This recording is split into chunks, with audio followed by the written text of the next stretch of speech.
start by telling us Okay. your identification, who you are. So I was born in 1904 in Mościska, which was Austria at that time.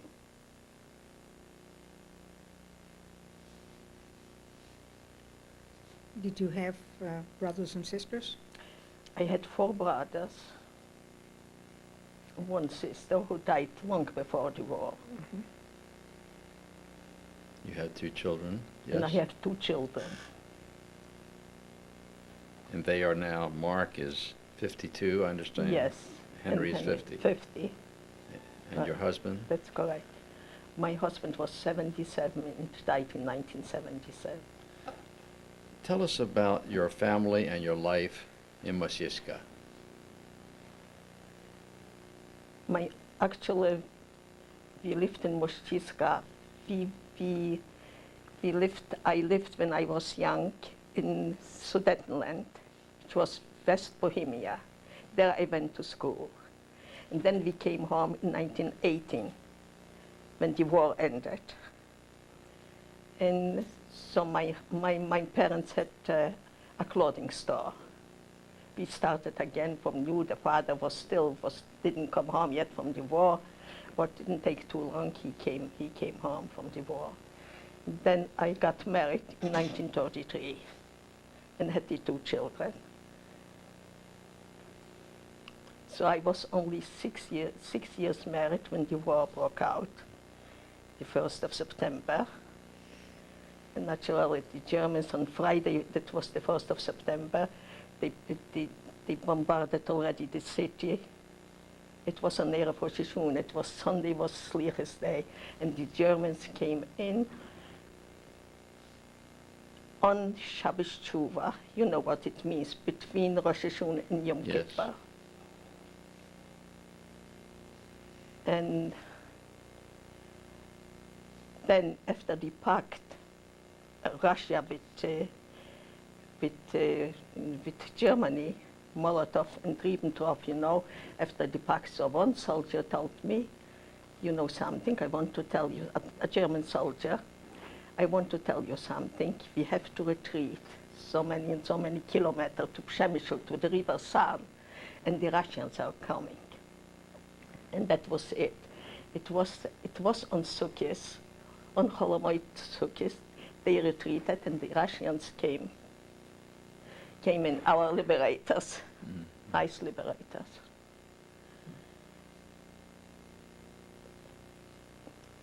You see, and that was my husband, my brother's 4 brothers, and the rest of the family cousins.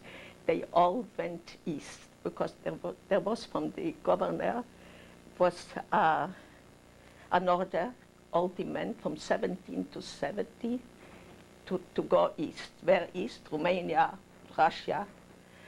So he wasn't. I was left with the 2 children.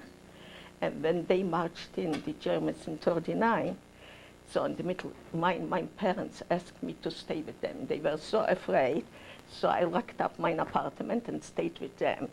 It was one day, no, it was at night, at midnight, somebody knocked on the door. And in German, öffnen Sie die Tür. So I naturally went to my parents, my father shaking and my mother. I went to the door, I opened the door.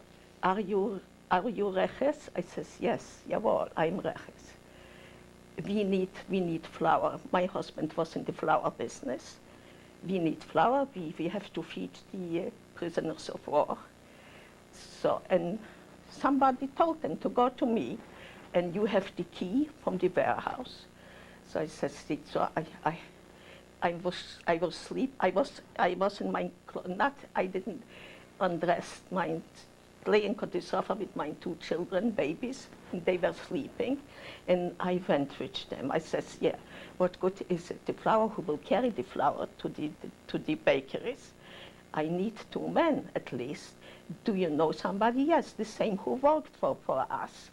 So can you imagine? It was probably 1 o'clock in the morning, or midnight, something like that. I went with them, and I thought, that's it. I'll never see my children again and my parents.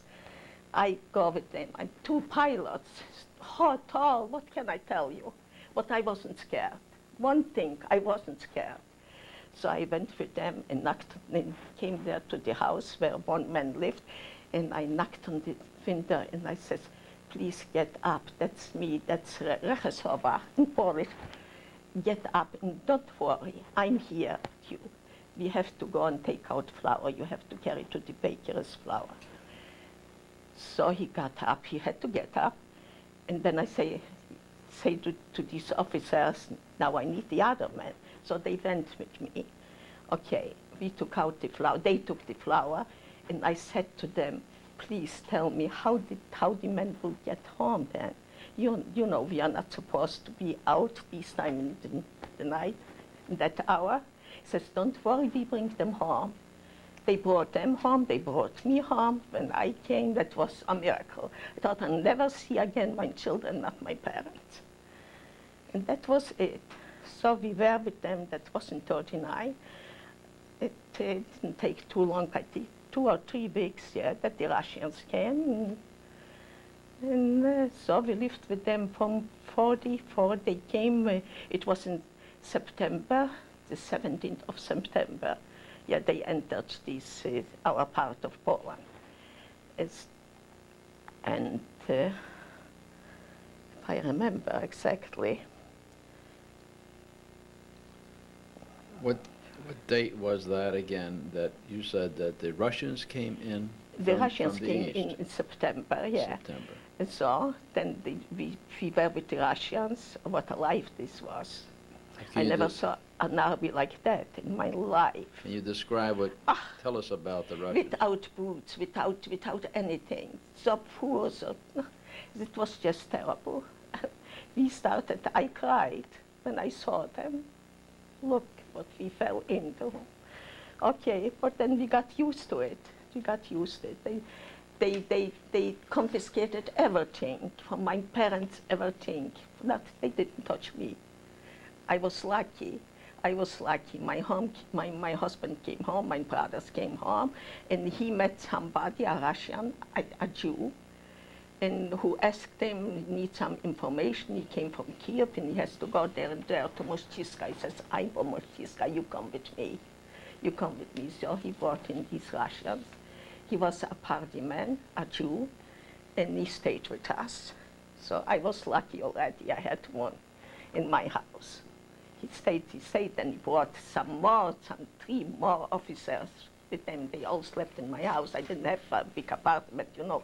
In the old country, if you had two rooms and a kitchen, that was already a nice apartment. But anyway, there was room for them too. And that was with the Russians from September till June the 22nd, when the war with Russia broke out. You know, Yes. the 22nd of it was on a Sunday night, and there were so many dead people already when they attacked the Germans attacked the barracks in Przemysl, and we were not too far. We had the Germans. 2 days later, they marched in to us. What was then? The first German patrol was killed. There was still left a Russian tank, and they were fighting, and the German patrol was killed. So they took out from the main street, all the men they took out. Who But took them? Who took out? The Germans, when they marched in. That Right. was the first day. They took also Gentiles, but they separated them. They were isolated, the Jews. And the next day, so my husband was hidden by a neighbor. We lived, my landlord was a doctor. And he worked in the hospital. There were so many wounded soldiers. And his wife was a doctor. And they had a maid, and she couldn't speak German. You know, the officers came to sleep over. So he told me, please, Mrs. Reches, do me a favor, when they come, you talk to them, this and that. So look, I lived there, and I had to do it, and it was good for me because my husband was hidden in the next house, you know. So. And So you knew some non-Jewish people then? The doctor and his wife, they were not. They were Jewish. Jewish, sure, Jewish. And next door, on one side, my landlord was a doctor, so was his wife, and to the left was the president from the Judenrat. He wasn't that time yet president. So I was between them. I was the dolmetscher. I spoke the language. I spoke German. So, and Where did you? Oh, you learned German because you were in because I went to Sudetenland. school in Sudetenland. All right. Yeah, I finished their school, high school. Okay. And then I lived in Berlin for a while too, in All right. 1928. I understand. So I lived a year in Berlin. And no, that Then was what it. happened there? Then so my husband sent me a note with a little girl that says somebody came and told them that my husband's brother was shot and a cousin and 10 people were shot. Do something. They took out 2 of my brother-in-laws from the house. There was my mother-in-law with 2 sons, living with 2 sons. And they took them out. She lived also on the main street. So I got the note from my husband that do something, can take one was that the younger one was shot and the older was still there. And an old uncle, an 80-year-old uncle, was still there with the Germans. Clara, please do something and save my brother, Ansel. Says, I'll try. Because he knew I speak the language, so I go out from the house and hear the aeroplanes, the bombardment. I was leaning to the wall and wanted to go back in to my children. And they stopped. After a while they stopped, and I went on going. And I got there. I come into my mother-in-law's house, and she was crying and crying. And she went out to the officer and begged him, look, one son, I lost already one son. Please let my other son live. So and this was across the street. They had these people they were taking. The Jews were on one side and the Gentiles on the other side.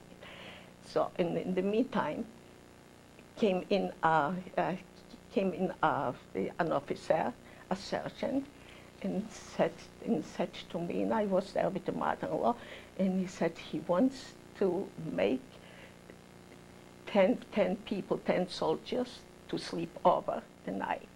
And we started to talk. And he asked me, are you Jewish? I said, yes, I am. What he talked, a very nice man. Where are you from? I said, I'm from here, from this city. How about you? He was a very friendly and nice. So he told me he comes from Sudetenland. Where you come from? He told me from Karlsbad. So I said, yeah, there I went to school, not too far. In Egerland I went to school. So and we talked. And now he said to me, you know something? We talked, but no politics, nothing.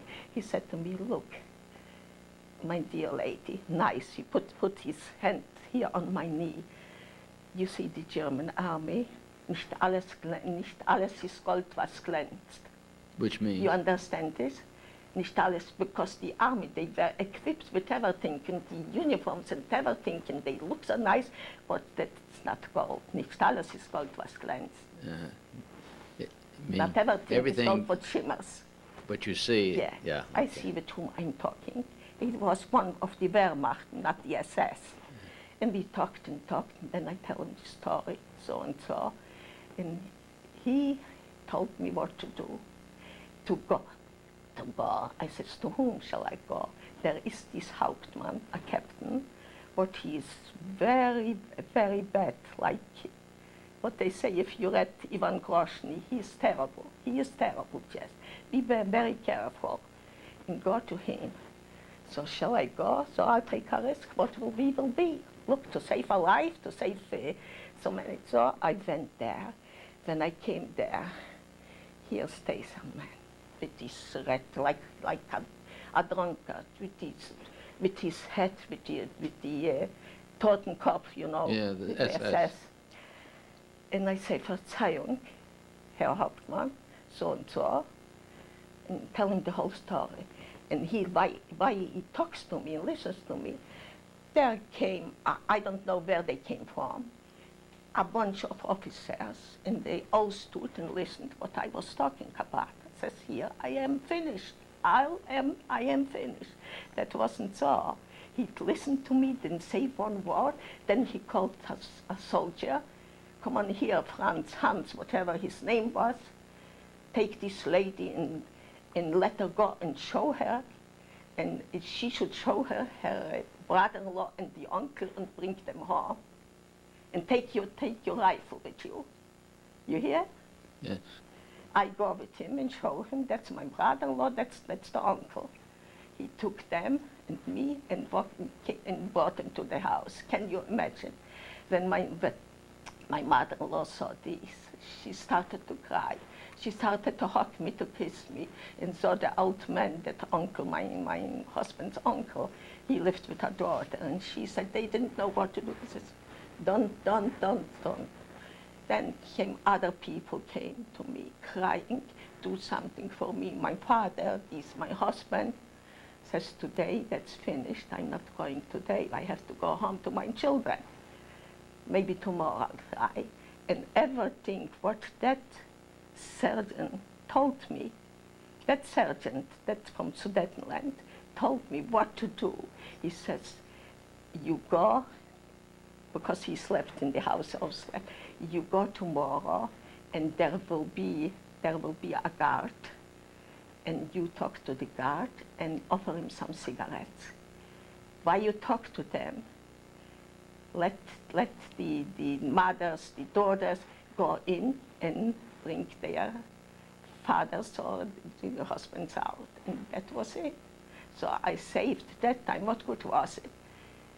Almost all the Jews, 10, 15 people. So I was talking to him, giving him cigarettes. He was a lamer, not a very smart German. I see. So when I came to Israel in 1960, But before you come to Israel, I understand that during this period you were hidden by...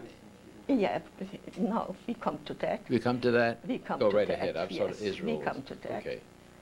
All That right. was in, after we were with the Germans from June till 41, from June 41 till 42, when we went in hiding, the month of November. When they met, we had raids before them. We survived the raids. They didn't discover us. We had a bunker in the cellar. So the same night when that happened, they always had the raids, like 4 o'clock, they started 4 o'clock in the morning, 5 o'clock in the morning. So I was dreaming that my 2 brothers were taken away. That will be an Aktie, what they call the raid. And why I was dreaming. So my husband went out and he heard some noises.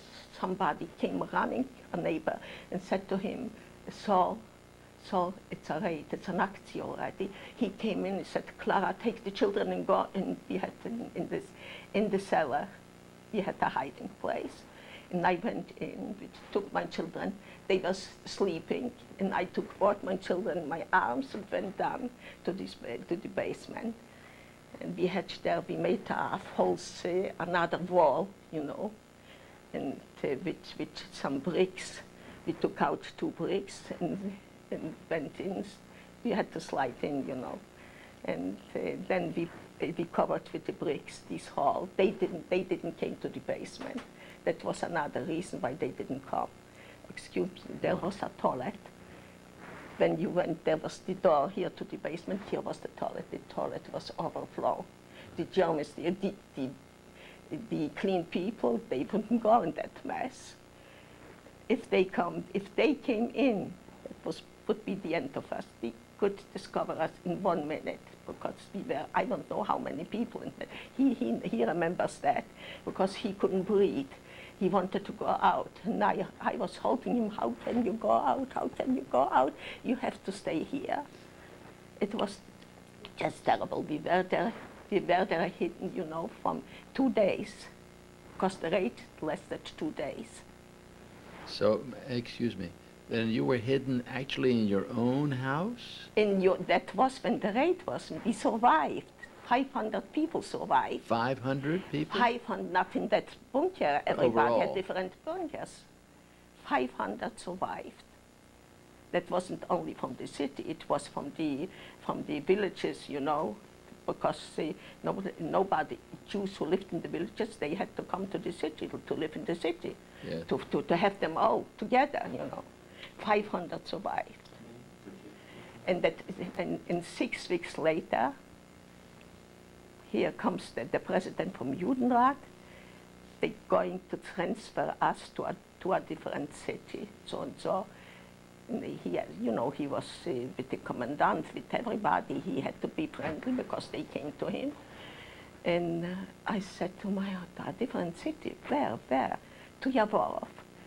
So I bought a paper every day to see what's going on the front, what's doing. I bought a paper and see a speech from Goering, Hermann Goering. I said to my husband, I am not going there. They will keep us there 4 weeks, that's the most. And they finish us up. And I was right. Excuse me, were you aware of the fact that the Germans were doing away with the Jewish people by killing? You knew that. How did we have the bunkers? We made these bunkers. They were, well, you told me about the air raids, you see. And my parents survived also in the bunker, but the 2 brothers, they were taken away. One perished in Lemberg, in the concentration camp on the Anoska. When you come in Israel to Yad Vashem, the first thing is these concentration camps. Nobody survived from that camp. And one brother, the youngest survived. They took him, they went to work to a factory, and whoever it was, an Ukrainian or a German, said somebody should close there the defense, door. So my brother was the one and closed it on the other side. The ghetto was still existing, was still in Lemberg. They had, and he was running.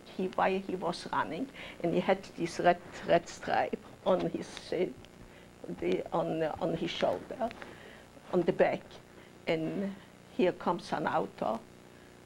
Here comes a what? A truck, Oh, a Polak, and he saw him. He says, "Come on here. I know who you are. I see you come from the concentration camp. Where you want to go? In what direction?" He said, "Moschiska, come on, because I'm going to Przemysl. I'll take you." And he came home. So he survived. He came home because he knew he didn't see me on the station, on the railroad station, when he was taken away. You see, the young people, they picked the young people for work in Lemberg, and the rest went to the gas chambers, to Belzec, if you heard of that camp. Belzec. Belzec, there was only gas chambers, no crematoriums, nothing. So, and he didn't see me. He said, "Oh, my sister survived, probably there is somebody." So he came, and sure enough, he found me. My father was already dead. Germans killed him. So it was my mother and me and him. And others that he stayed with us the 6 weeks. 6 weeks later, after the raids, they made Judenrat, they made Judenrhein, the city, and transferred the people to Yavorov. When I read this, my husband says, "I'm going where all the Jews are going." I says, "No, you are not going, you'll go where I sent you." And I didn't know where to send him. Says, "Oh, there was a national holiday on this day." And I says, "I wish." In the meantime, during the occupation, during the German occupation, so I got acquainted with some Gentiles. So I gave them my things. I sold them. I didn't sell them for money, just to give me something, a little bit milk for the children, or something else, or bread. So, and they somehow, I trusted them and they trusted me. I gave them everything. They say they don't have the money. I said, "Don't worry about that. You just take it. If I survive, I know you have it, and I'll get it back. You'll see then if I survive. If not, so I rather You had rather you have it than the Germans, than the Gestapo. So in the ghetto, that's why I was so good to them, and they were very good to me. They sent me in the evening, a little boy. We are now in contact with him. We sent the money in packages. That was a nephew. He was 12, 13 years old. When in the evening, he came in with a little bit something, I don't know, bread or milk or every day. And then when these came, I say, I wish I can get to them. Maybe they would take me in. While I was talking, here I look to the window, I see the two sisters.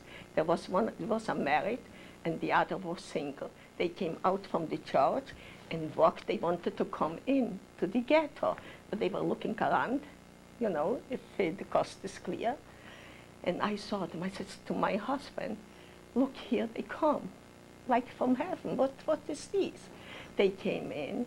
I said to them, did you hear probably that will be transferred to there and there, to the city, to Yavorov? They said, yes, we heard this.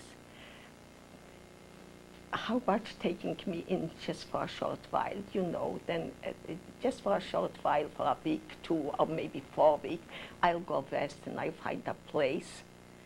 And so maybe I'll find a place so I can save my children. That's all I want. That's all I want.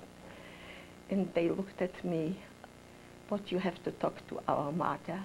Says, how I'll get to your mother? After 6 o'clock, I can't go out. You know that. How I get. But somehow they said, we can tell you, we can decide, we can tell you yes or no. You have to talk to the mother. Says, okay, I'll try, I'll see what I can do. What I have to lose? I have nothing to lose, I can only win, right? So it was in that ghetto, we lived in a small room with a brother and a sister. And they wanted to come with us. So I started to beg for them too. If you don't take them with me and with my mother, so they will report me and that's it. So you have to take them. They were thinking, so we can tell you, Mrs. Reches, we can tell you anything. You have to talk to the mother. So I said to that boy, to the brother, said to him, Benesh, do you know where they live? Maybe we'll try. When it's getting dark, we'll try to go there. He says, I know where they live. So let's go, come on with me. So I went with him. I come into that house. There is an old lady.